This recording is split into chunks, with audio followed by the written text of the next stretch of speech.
All right, I changed my mind. I want to go into this in more detail. So we're still here in the very first chapter. We're looking at line number 20. And we're going to open up this understanding about this connection to the fowl, to the birds, and where they fit in with this, and how it's going to reveal a lot of truth. So, let the waters bring forth abundantly. Now, this covers a lot of time. This covers from the single cell to the evolution of the more complex. If we read line 21, we're going to get a deeper description of line 20. Let the waters bring forth abundantly the moving creature that hath life. As I told you, that this is going to cover from the single cell to the very amphibians that evolve out of the waters and onto the land.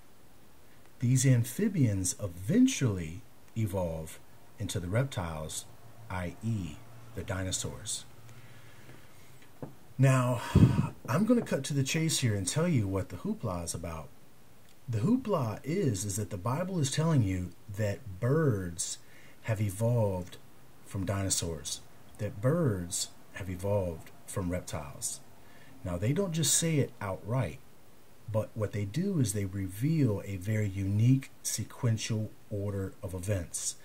And it just so happens, my friends, it just so happens that the geologic fossil record backs this up. Modern scientific understanding, and I'm going to show you another source that is going to unbelievably show us greater detail of what we're looking into right here, that has a veil over it, which meaning it is written and interpreted in such a way that you have a hard time understanding what's being seen. So the amphibians eventually are the transition stage from the sea reptiles, i.e. crocodiles, sea serpents, etc., okay, that you would find in the fossil record. These amphibians are the transition stage of which begins to put these reptiles that evolved forth from the waters on to the dry land.